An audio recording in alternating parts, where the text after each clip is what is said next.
pensiyasini bank kartasiga oladigan hurmatli pensionerlar, bu ma'lumotni albatta bilib qo'ying.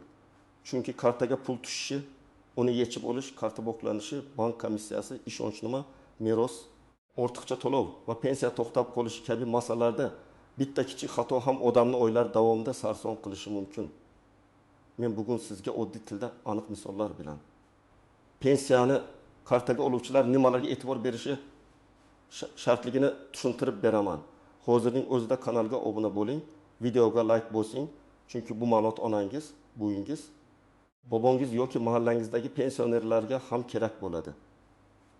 Avvallari ko'pchilik pensioner pensiyasini naqd pul shaklida olardi. Pochtachi uyma-uy yurib pul tarqatardi yoki odamlar ma'lum joyga borib pensiyasini olardi. Bu usulda pensioner pulni qo'liga naqd olgani uchun kartaning amal qilish muddati, bankomat ishlashi, pin kod, SMS xabar, karta bloklanishi kabi muammolar kamroq bo'lardi.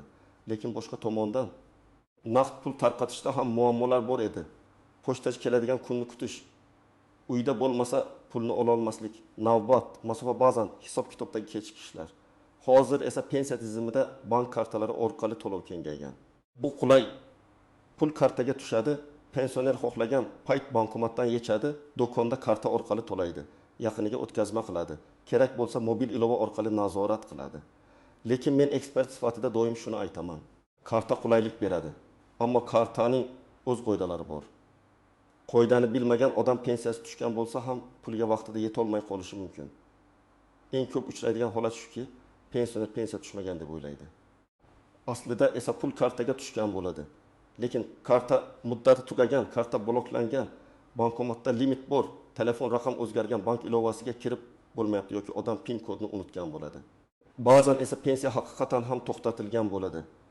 Bunga sabab hujjatdagi o'zgarish, yashash joyi, bank rekviziti, boshqa nafaqa bilan bog'liq tekshiruv yoki ortiqcha to'lov masalasi bo'lishi mumkin.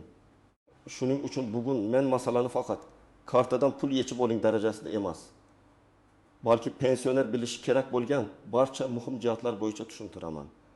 Birinchi bilishingiz kerak bo'lgan narsa, pensiya kartaga tushishi bilan bu pul sizning pulingiz hisoblanadi, lekin uni ishlatish uchun karta faol, ochiq va to'g'ri bank hisobiga ulangan bo'lishi kerak. Karta oddiy plastik bo'lsa ham uning ortida bank hisob varag'i turadi. Pensiya jamg'armasi yoki vakolatli organ pulni bank hisobingizga o'tkazadi. Bank esa uni kartangiz orqali ishlatish imkonini beradi.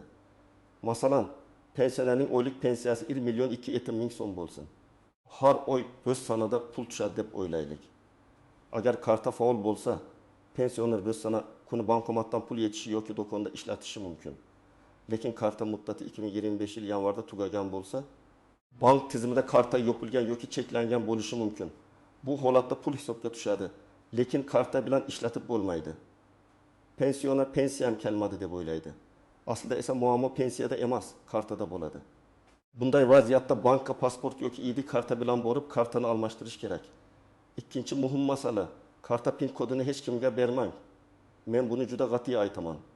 Ba'zi pensionerlar farzandiga, qo'shnisiga, tanishiga borib pulimni yechib kel deb kartani va pin kodni berib yuboradi. Ishonchli odam bo'lsa ham bu xavfli. Chunki karta va pin kod qo'lda bo'lsa, pul yechib olinishi, karta orqali xarid qilinishi yoki boshqa hisobga o'tkazilishi mumkin. Keyin bankka borib, men yechmaganman desangiz, bank odatda pin kod bilan bajarilgan operatsiyani karta egasining roziligi deb ko'radi. Shuning uchun men pensionerlarga doim aytaman, agar o'zingiz bora olmasangiz, qonuniy ishonchnoma rasmiylashtiring yoki bankdan xavfsiz yordam tartibini so'rang, lekin pin kodni tarqatmang. Uchinchi masala. Karta yo'qolsa yoki telefoningizga shubhali SMS kelsa, darhol bankka murojaat qiling. Karta yo'qolgandan keyin ertaga boraman deb kutish mumkin emas. Chunki karta kontaktsiz to'lovga ulangan bo'lsa, kichik summalar pin kodsiz ham ishlatilishi mumkin. Masalan, kartada 2 million so'm pensiya va jamg'arma pulingiz bor. Karta yo'qoldi. Kimdir uni topib, bir necha do'konda 7 ming so'mdan, 7 ming so'mdan xarid qilsa, bir necha soat ichida katta zarar bo'lishi mumkin. Shuning uchun birinchi qadam, bankning ishonch telefoniga qo'ng'iroq qiling, kartani bloklatib qo'ying. Keyin bank filialiga borib, yangi karta oching. 4-masala. Bankomatdan pul yechishda komissiya va limitni biling. Hamma bankomat bir xil emas. O'z bankingiz bankomatida komissiya bo'lmasligi yoki past bo'lishi mumkin. Boshqa bankomatida esa komissiya olinishi mumkin. Masalan, pensioner 1 million so'm yechmoqchi bo'ldi. Agar bankomat infoiz komissiya olsa, 1 ming so'm ushlab qolishi mumkin. Kimdir uchun bu mayda puldek ko'rinadi. Lekin har oy takrorlansa yiliga 120 ming so'm bo'ladi. Agar pensiya 900 ming yoki 1 million atrofida bo'lsa, bu pul ham muhim. Shuning uchun men maslahat beraman. Qaysi bankomatda komissiya olinadi, qaysi bankomatda olinmaydi. Bankingizdan aniq so'rab oling. 5-masala. Pensiya tushgani faqat og'zaki gapga qarab emas, rasmiy manba orqali tekshiring. SMS xabar xizmatini ulatish foydali. Lekin telefon raqamingiz o'zgargan bo'lsa, SMS eski raqamga ketishi mumkin.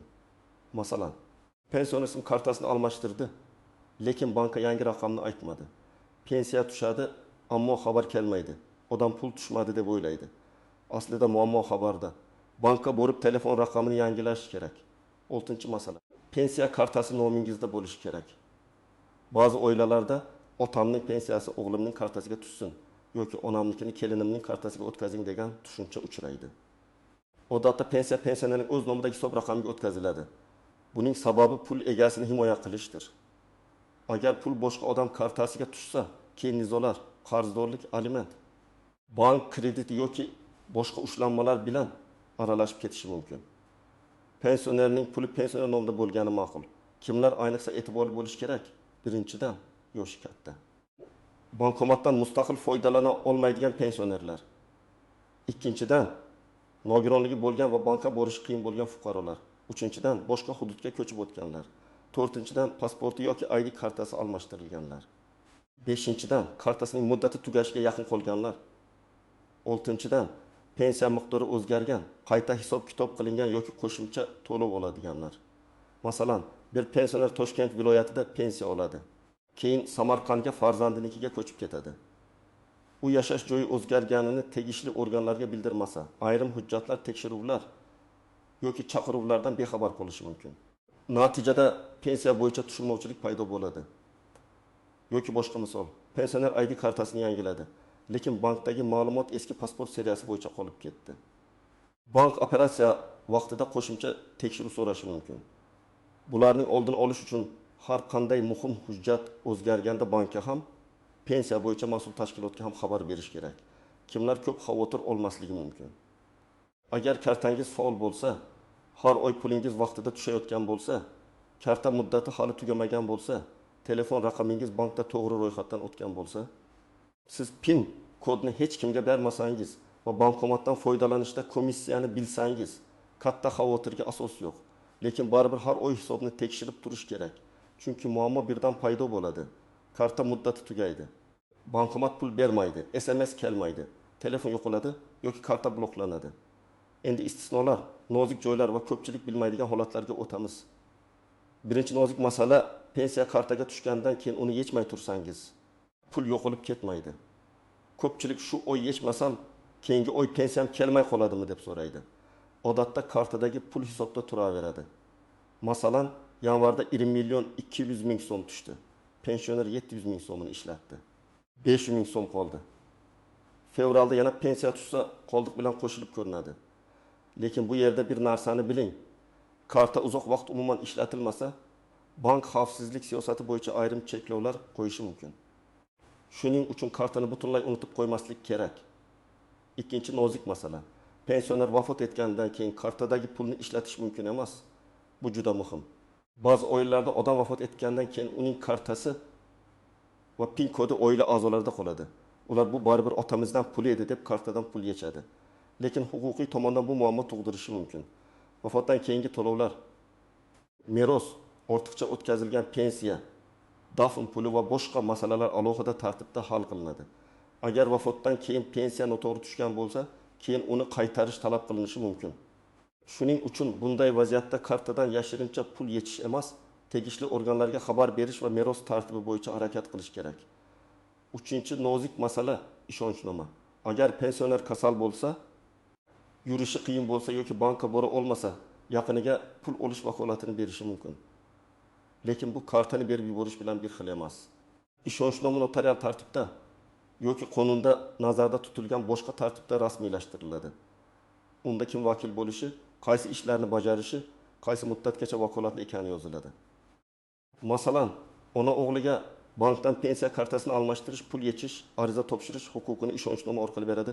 Shunda bank ham, tashkilot ham kim bilan ishlayotganini biladi. Bu pensionerni ham, vakilni ham himoya qiladi. 4-nozik masala kredit va qarzdorlik. Agar pensionerning bankda krediti bo'lsa yoki sud hujjati asosida ushlanma bo'lsa, pensiyadan ma'lum tartibda ushlanishi mumkin. Lekin hamma ushlanma ham bankning o'zicha qiladigan ishi emas.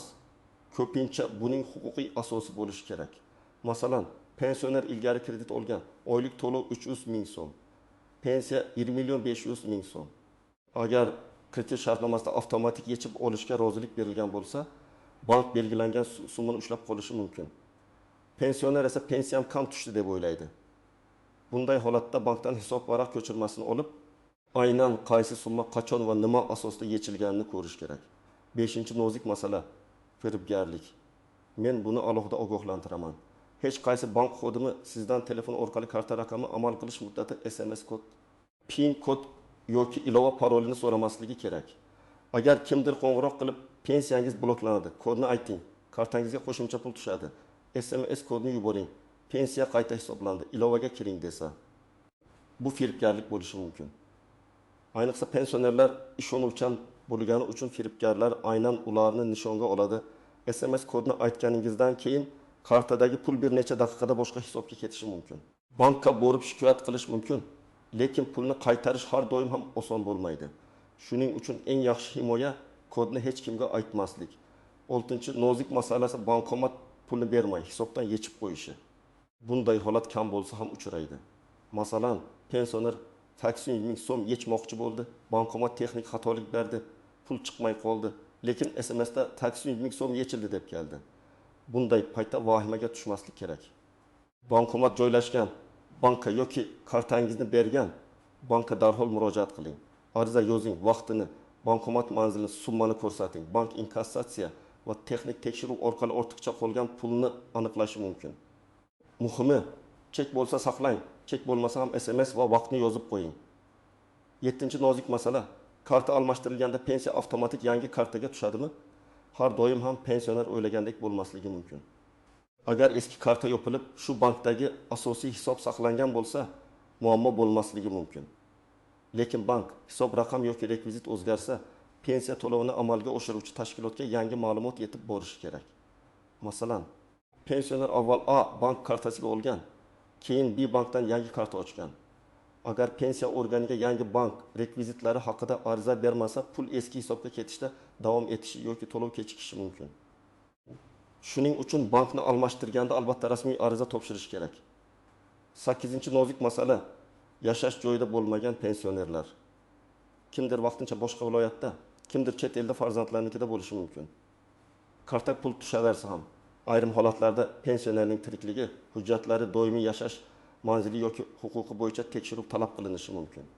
Agar siz uzoq muddat boshqa joyda bo'lsangiz, oldindan mas'ul tashkilotlardan tartibni so'rab oling. Chunki keyin pensiya to'xtab qolsa, masofadan hal qilish qiyinlashadi. 9-nozik masala, pensiya miqdori kamaygan yoki ko'paygan bo'lsa, sababini hujjat bilan tekshiring. Har doim davlat kamaytiribdi deb o'ylash to'g'ri emas. Ba'zan qo'shimcha to'lov tugagan bo'ladi, ba'zan qayta hisob-kitob qilingan bo'ladi, ba'zan oldingi oy ortiqcha to'langan summa ushlab qolinadi. Ba'zan bankdagi kredit yechimi sabab bo'ladi. Masalan, pensioner odatda 1 million 800 ming so'm olardi. Bu oy 1 million 500 ming so'm tushdi. Farq 300 ming so'm. Birinchi qadam, bank ko'chirmasini oling. Agar to'liq 20 million 800 ming tushib, 300 ming bank yoki kredit uchun yechilgan bo'lsa, bu pensiya organining masalasi emas. Agar boshdan 20 million 500 ming tushgan bo'lsa, pensiya bo'yicha mas'ul idoradan hisob-kitobni so'rash kerak. Endi aniq nima qilish kerakligini bosqichma-bosqich aytaman. Birinchi qadam, kartangizning amal qilish muddatini tekshiring. Karta old tomonida oy va yil yozilgan bo'ladi. Masalan, 06/26 yozilgan bo'lsa, karta 2026 yil iyun oyigacha amal qiladi. Agar muddat tugashiga 22 oy qolgan bo'lsa, oldindan bankka boring. Pensiya tushadigan kuni emas, undan oldin hal qiling. Shunda pul tushganda muammo bo'lmaydi. Ikkinchi qadam, bankda telefon raqamingiz to'g'ri ulanganini tekshiring. Ayniqsa raqamingizni almashtirgan bo'lsangiz, bu juda muhim. Banka ID karta yoki pasport bilan boring. Mening kartamga ulangan telefon raqamini tekshirib bering. SMS xabar xizmatini to'g'rilab bering deb ayting. Bu oddiy ish, lekin ko'p muammolarning oldini oladi. 3-qadam, har oy pensiya tushgandan keyin hisobni tekshiring. Buni bankomatda balans ko'rish, bank ilovasi. SMS yoki bank filialidagi ko'chirma orqali qilishingiz mumkin. Agar pensiya kam tushgan bo'lsa yoki noma'lum yechim bo'lsa, darhol yozib qo'ying. Sana summa nima bo'lgan, keyin bankdan ko'chirma oling. Og'zaki gap bilan emas, hujjat bilan aniqlang. 4-qadam, PIN kodni yangilab, uni yodda saqlang. Lekin qog'ozga yozib kartaga yopishtirmang. Ba'zi odamlar PIN kodni kartaning orqasiga yozib qo'yadi. Bu juda xavfli. Karta yo'qolsa, topgan odam darhol pul yechadi. Agar eslab qolish qiyin bo'lsa, o'zingizga tushunarli, lekin boshqalarga bilinmaydigan usulda saqlang. Eng muhimi, PIN kodni telefon orqali hech kimga aytmang. 5-qadam, agar bankomat pul bermasa, darhol ariza qiling. Bankomat manzili, vaqt yechmoqchi bo'lgan summa, karta raqamingizning oxirgi 4 raqami, telefon raqamingizni yozib oling. Bank xodimidan arizangiz qabul qilinganini tasdiqlovchi hujjat yoki ro'yxat raqamini so'rang. Shunda murojaatingiz izsiz qolmaydi. 6-qadam, agar pensiya umuman tushmasa, avval bankdan boshlang. Bankdan mening hisobimga shu oy pensiya to'lovi kelganmi deb so'rang. Agar bank kelmagan desa, keyin pensiya bo'yicha mas'ul tashkilotga murojaat qiling. Agar bank kelgan, lekin karta bloklangan desa, demak muammo kartada. Bu tartib vaqtni tejaydi. 7-qadam, agar bankni almashtirmoqchi bo'lsangiz, yangi kartani ochish bilan ish tugamaydi. Siz pensiya to'lovini amalga oshiruvchi organga ariza berib, yangi bank rekvizitlarini taqdim etishingiz kerak. Arizada familiya, ism, otasining ismi, ID yoki pasport ma'lumotlari, yashash manzili, telefon raqami, yangi bank nomi, hisob raqami va karta bilan bog'liq ma'lumotlar ko'rsatiladi. Bankdan rekvizit varaqasini oling va arizaga qo'shing. 8-qadam, hujjatlaringizni tartibda saqlang. Sizga odatda ID karta yoki pasport, pensiya guvohnomasi yoki pensiyaga oid hujjatlar, bank kartasi, bank rekvizitlari, ishonchnoma bo'lsa, uning asl nusxasi. Telefon raqamingiz kerak bo'ladi. Agar muammo kredit, ushlanma yoki sud ijrosi bilan bog'liq bo'lsa, bank ko'chirmasi va tegishli qaror yoki shartnomani ham so'rang. Nega pulim kamaydi degan savolga javob topish uchun hujjat kerak. 9-qadam, yaqinlaringiz bilan tartib o'rnating. Agar farzandingiz sizga bankomatdan pul yechishda yordam bersa, buni nazoratsiz qoldirmang. Har safar qancha pul yechildi, qancha qoldi, chek bormi, SMS keldimi? Shuni bilib turing. Bu farzandga ishonmaslik degani emas. Bu moliyaviy tartib degani. Tushunmovchilik bo'lmasligi uchun hamma narsa aniq bo'lgani yaxshi. 10-qadam, shubhali qo'ng'iroqlar bo'lsa, suhbatni davom ettirmang. Men bankka o'zim borib aniqlayman deb qo'ying va aloqani uzing. Keyin kartangiz orqasida yozilgan rasmiy bank raqamiga yoki bankning rasmiy saytida ko'rsatilgan raqamga qo'ng'iroq qiling. Telegramdagi noma'lum akkauntlarga. Ijtimoiy tarmoqdagi pensiyangiz oshirildi. Karta ma'lumotini yuboring degan xabarlarga ishonmang. Yana bir amaliy misol beraman. Pensiona ayol har oy 1.400.000 so'm pensiya oladi. U kartasini nevarasiga berib, hammasini yechib kel deydi. Nevara 1.400.000 so'm yechdim deydi. Lekin aslida 1.200.000 so'm olib keladi. 200.000 so'mni komissiya ketdi deb tushuntiradi. Pensiona banka bormaguncha haqiqatni bilmaydi. Bank ko'chirmasida esa 1.400.000 so'm to'liq yechilgani ko'rinadi. Komissiya esa umuman bo'lmagan. Men bunday holatlarni ko'rganman. Shuning uchun chekni ko'ring, SMSni tekshiring, bankingizdagi ko'chirmaga qarang. Yana bir misol, pensioner erkak karta muddati tugaganini bilmaydi. Pensiya tushadigan kuni bankomatga boradi. Bankomat kartani qabul qilmaydi. U pensiya to'xtadi deb o'ylab, bir necha idoraga boradi. Oxiri ma'lum bo'ladiki, pul hisobda turibdi. Faqat karta yangilanishi kerak. Agar u karta muddatini oldindan tekshirganida, bir kun ichida yangi karta rasmiylashtirib olardi va ortiqcha sarson bo'lmasdi. Yana bir misol, pensionerning pensiyasi 2 million so'm. U ilgari bankdan 5 million so'm kredit olgan. Shartnomada oyiga 600.000 so'm avtomatik yechish ko'rsatilgan. Pensiya tushgan kun hisobda 1.400.000 so'm qoladi. Pensioner pensiyamni 600.000 ga kamaytirishdi deb o'ylaydi. Aslida pensiya to'liq tushgan, keyin kredit yechilgan. Buni aniqlash uchun bank ko'chirmasi yetarli. Shuning uchun har qanday kamayish bo'lsa, avval pul harakatini ko'ring. Men pensiyalarga yana shuni tavsiya qilaman. Bank kartangizni faqat pul yechish vositasi deb emas, moliyaviy hujjat deb qarang. Karta orqali qilgan har bir operatsiya iz qoldiradi. Bu sizni himoya ham qiladi, lekin mas'uliyat ham yuklaydi. Naqd pulni qo'ldan berganingizda isbotlash qiyin, karta operatsiyasida esa sana vaqt, summa ko'rinadi. Shuning uchun kartadan oqilona foydalanilsa, u pensioner uchun qulay va xavfsiz vosita bo'ladi. Bugun men sizga pensiyasini kartaga oladigan pensionerlar bilishi shart bo'lgan asosiy masalalarni tushuntirdim. Karta muddati, PIN kod xavfsizligi, bankomat komissiyasi, telefon raqami, bank ko'chirmasi, ishonchnoma, kredit ushlanmalari, firibgarlik, karta yo'qolish va pensiya tushmasa nima qilish kerakligi. Eng muhim qoida shuki, pul tushmay qolsa yoki kamayib ko'rinsa, taxmin bilan yurmaymiz. Avval bankdan ko'chirma olamiz. Keyin pensiya bo'yicha mas'ul tashkilotga hujjat bilan murojaat qilamiz.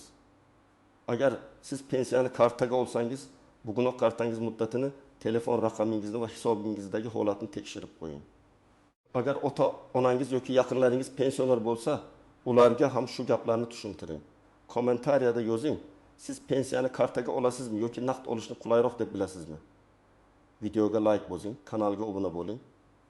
Chunki men pensionerlar, nafaqalar, ijtimoiy to'lovlar va huquqiy masalalar bo'yicha eng kerakli ma'lumotlarni oddiy tilda tushuntirib boraman.